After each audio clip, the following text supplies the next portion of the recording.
ಇವತ್ತು ಬೆಂಗಳೂರು ನಗರ ಇಡೀ ಜಗತ್ತಿನಲ್ಲೇ ಅತ್ಯಂತ ಪ್ರಮುಖವಾದಂಥ ನಗರವಾಗಿ ಹೊರಹೊಮ್ಮಬೇಕಾದ್ರೆ ಎಸ್ ಎಂ ಕೃಷ್ಣರವರ ಕೊಡುಗೆ ಅಪಾರವಾದಂಥದ್ದು. ಅವರಲ್ಲಿ ಒಂದು ದಿಕ್ಕಿತ್ತು, ದಶೆ ಇತ್ತು. ಒಂದು ದಿಕ್ಕನ್ನು ನಿರ್ಧಾರ ಮಾಡಿ ಆ ದಶೆಯಲ್ಲಿ ಹೋಗ್ತಕ್ಕಂಥ ಕೆಲಸವನ್ನು ತನ್ನ ಆಡಳಿತ ಅವಧಿಯಲ್ಲಿ ಅವರು ಸಮಗ್ರವಾಗಿ ನಿರ್ವಹಿಸ್ಕೊಂಡು ಬಂದರು. ಮುಖ್ಯಮಂತ್ರಿಯಾಗಿ, ರಾಜಕಾರಣಿಯಾಗಿ, ಕಳಂಕರಹಿತ ರಾಜಕಾರಣಿ, ಅಜಾತ ಶತ್ರುಗಳಲ್ಲದೆ ಇರ್ತಕ್ಕಂಥ ಒಬ್ಬ ರಾಜಕಾರಣಿ, ಹಸನ್ಮುಖಿ, ಒಳ್ಳೆಯ ಅತ್ಯಂತ ಹಿರಿಯರು. ದೇವೇಗೌಡರಕ್ಕಿಂತಲೂ ವಯಸ್ಸಿನಲ್ಲಿ ಇವರು ದೊಡ್ಡವರು. ಏನೇ ಆದರೂ ಹುಟ್ಟು ಆಕಸ್ಮಿಕ, ಸಾವು ನಿಶ್ಚಿತ. ನಾವು ಪ್ರತಿಯೊಬ್ಬರು ಕೂಡ ಪಂಚಲೋಕಗಳು ಹೋಗಲೇಬೇಕಾಗತ್ತೆ. ಇವತ್ತು ಅವ್ರು ಹೋಗಿದ್ದಾರೆ, ನಾಳೆ ನಾವು ಹೋಗ್ತೀವಿ. ನಾವು ರಾಜಕಾರಣಿಗಳು ಇಷ್ಟೇ ಕಲಿಬೇಕಾದಂಥದ್ದು. ಎಸ್ ಎಂ ಕೃಷ್ಣರವರು ಯಾವ ರೀತಿ ಕೂಡಿ ಬಾಳಿಸ್ತಕ್ಕಂಥ ಕೆಲಸ ಮಾಡ್ತಾಯಿದ್ರು, ಅದೇ ರೀತಿ ನಾವು ರಾಜಕಾರಣಿಗಳು ಒಡೆದು ಕೆಲಸ ಮಾಡ್ತಕ್ಕಂಥದ್ದಕ್ಕೆ ಪ್ರಯತ್ನ ಪಡಲಾರ್ದೆ ಕೂಡಿ ಕೆಲಸ ಮಾಡ್ತಕ್ಕಂಥದ್ದು. ಮಾನವ ಸಮಾಜ, ರಾಷ್ಟ್ರಕವಿ ಪುಟ್ಟಪ್ಪನವ್ರು ಹೇಳ್ತಿದ್ರು, ನೀನೇನಾದರೂ ಆಗು, ಇಂಜಿನಿಯರ್ ಆಗು, ಡಾಕ್ಟ್ರ್ ಆಗು, ರಾಜಕಾರಣಿ ಆಗು, ಏನಾದರೂ ಆಗು, ನೀವು ಮೊದಲು ಮಾನವನಾಗಿ. ಆ ನಾಲ್ನುಡಿ ಪುಟ್ಟಪ್ಪನವರ, ರಾಷ್ಟ್ರಕವಿ ಪುಟ್ಟಪ್ಪನವರ ನುಡಿಯನ್ನು ಸಮರ್ಥವಾಗಿ ತನ್ನ ಜೀವನದಲ್ಲಿ ಅವರು ಅಳವಡಿಸ್ಕೊಂಡು ಬಂದರು. ಅವರು BJPಗೆ ಸೇರಿದ್ರು ಕೂಡ ಯಾವತ್ತೂ ಕೂಡ ರಾಷ್ಟ್ರದ ಒಂದು ಚಿಂತನೆ, ಸಮಗ್ರ ಸಮಾಜದ ಸರ್ವರಿಗೂ ಸಮಪಾಲು ಎಂಬುವಂಥ ಹಿತನುಡಿಯನ್ನು ಎತ್ತಿ ಹಿಡಿದಿರ್ತಕ್ಕಂಥವ್ರು. ಭಗವಂತ ಅವರ ಆತ್ಮಕ್ಕೆ ಶಾಂತಿ ಕೊಡಲಿ. ಶ್ರೀಮತಿ ಎಸ್ ಎಂ ಕೃಷ್ಣರವರಿಗೂ ಕಂಡು ನಮಸ್ಕಾರ ಮಾಡಿದ್ದೇನೆ. ಧರ್ಮಪತ್ನಿಯಾಗಿ ತನ್ನ ಪತಿಯ ಜೊತೆಯಲ್ಲಿ ಎಲ್ಲ ಕಾಲದಲ್ಲೂ ಪೂರ್ಣವಾಗಿ ಅವರಿಗೆ ಸಹಕಾರ ಶಕ್ತಿಯನ್ನು ಕೊಟ್ಟು ನೀಡಿದಂಥ ಮಹಾತಾಯಿಯವರು, ಅವ್ರ ಹೆಣ್ಣುಮಕ್ಕಳು, ಅಳಿಯಂದರು, ಭಗವಂತ ಎಲ್ರಿಗೂ ಒಳ್ಳೇದು ಮಾಡಲಿ ಅಂತೇಳಿ ಭಗವಂತನಲ್ಲಿ ಪ್ರಾರ್ಥನೆ ಮಾಡಿ ಇವತ್ತು ಅವರ ಆತ್ಮಕ್ಕೆ ಶಾಂತಿ ಸಿಗಲಿ. ತೋಟಗಾರಿಕೆ, ನೀರಾವರಿ ಇವೆಲ್ಲ ಖಾತೆಗಳನ್ನು ಕೂಡ ನಿಭಾಯಿಸ್ತಕ್ಕಂಥ ಅವಕಾಶವನ್ನು ಎಸ್ ಎಂ ಕೃಷ್ಣರವರು ನನಗೆ ಮಾಡಿಕೊಟ್ಟಿದ್ರು. ಅದ್ರ ಜೊತೆಗೆ ಪರಿಶಿಷ್ಟ ಜಾತಿಗೆ ಸೇರಿದಂಥ ನನ್ನಂಥ ಆ ಸಂದರ್ಭದಲ್ಲಿ ನಾನು ಯುವಕನಾಗಿದ್ದಾಗ ಮಂಡ್ಯ ಜಿಲ್ಲೆ ಉಸ್ತುವಾರಿ ಸಚಿವನಾಗಿಯೂ ಕೂಡ ನನ್ನನ್ನು ನೇಮಕ ಮಾಡಿದರು. ಇವೆಲ್ಲ ನನ್ನ ಸೌಭಾಗ್ಯ.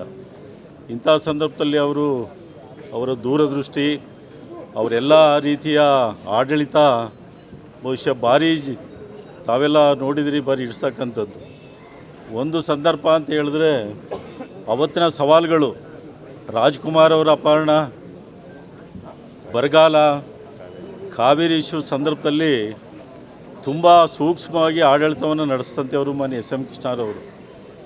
ಆವತ್ತಿನ ಸಂದರ್ಭದಲ್ಲಿ ಡಾಕ್ಟರ್ ಎಚ್ ನರಸಿಂಹಯ್ಯನವರು 2-3 ಕಾರ್ಯಕ್ರಮದಲ್ಲಿ ಭಾಗಿಯಾಗಿದ್ದೆ. ಅವ್ರು ಹೇಳ್ತಾಯಿದ್ರು, ಬೇರೆ ಯಾರು ಮುಖ್ಯಮಂತ್ರಿ ಆಗಿದ್ದರೆ ಹುಚ್ಚಾಸ್ಪತ್ರೆ ಸೇರಬೇಕಾಗಿತ್ತಿಲ್ಲ, ಅಂದರೆ ಅಧಿಕಾರ ಬೇಡ ಅಂತ ಬಿಟ್ಟೋಗ್ಬೇಕಾಗಿತ್ತು. ಆದರೆ ಎಸ್ ಎಂ ಕೃಷ್ಣವರು ಭಾರಿ ಚೆನ್ನಾಗಿ ಆಡಳಿತ ನಡೆಸ್ತರು ಅನ್ನೋ ಮಾತನ್ನು ಹೇಳ್ತಾಯಿದ್ರು. ಅದನ್ನೇ ಇವತ್ತು ನೆನೆಸ್ಕೊಳ್ತಕ್ಕಂಥ ಸಂದರ್ಭ. ರಾಜ್ಯಕ್ಕೆ, ರಾಷ್ಟ್ರಕ್ಕೆ ದೊಡ್ಡ ನಷ್ಟ ಆಗಿದೆ ಅಂತಕ್ಕಂಥದ್ದನ್ನು ಈ ಸಂದರ್ಭದಲ್ಲಿ ನಾನು ಹೇಳೋಕ್ಕೆ ಇಚ್ಛೆಪಡ್ತೇನೆ. ಇವತ್ತು ಅವರ ಅಗಲಿಕೆ ತುಂಬ ಅನಾಥ ಭಾವನೆಯಾಗಿದೆ. ಅವರ ಒಂದು ಅಡ್ಮಿನಿಸ್ಟ್ರೇಷನ್ನು, ಅವರ ಒಂದು ಕಾರ್ಯವೈಖರಿ, ಅವರ ನಡವಳಿಕೆ, ಅವರ ವ್ಯಕ್ತಿತ್ವ, ಸಾರ್ಥಕವಾದಂಥ ಬದುಕು, ಅವರ ಒಂದು ಅಧಿಕಾರ ಅವಧಿಯಲ್ಲಿ ನಾವು ಸಣ್ಣ ಪುಟ್ಟ ಒಂದು ಸೋಲ್ಜರ್ಸ್ ಆಗಿ ಅವರ ಮಿಷನ್ನಲ್ಲಿ ನಾವು ಕೂಡ ಕೆಲಸ ಮಾಡಿದ್ದೇವೆ.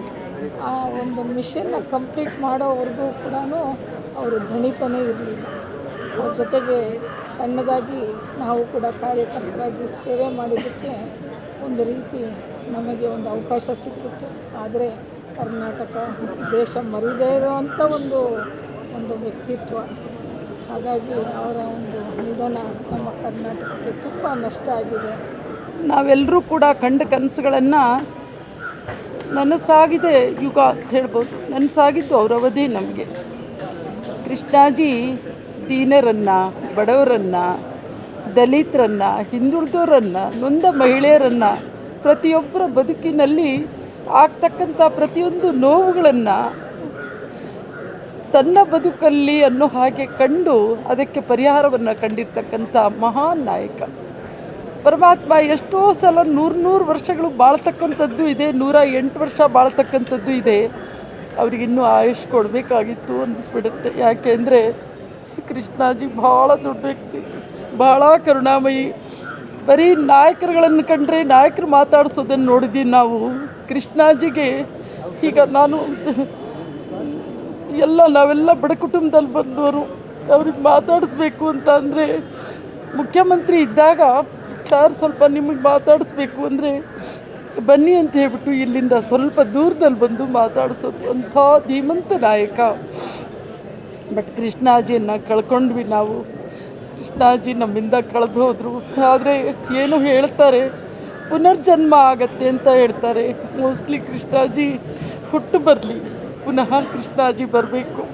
ಅವರು ಹೆಸರಿಗೆ ತಕ್ಕಂತೆ ಅಂತ ಅಲ್ಲ, ಭಗವಂತನ ಒಂದು ಕೃಪೆಯಲ್ಲಿ ಎಲ್ಲರ ಬಗ್ಗೆ ಆಶೀರ್ವಾದ ಮಾಡಿದ ವ್ಯಕ್ತಿ.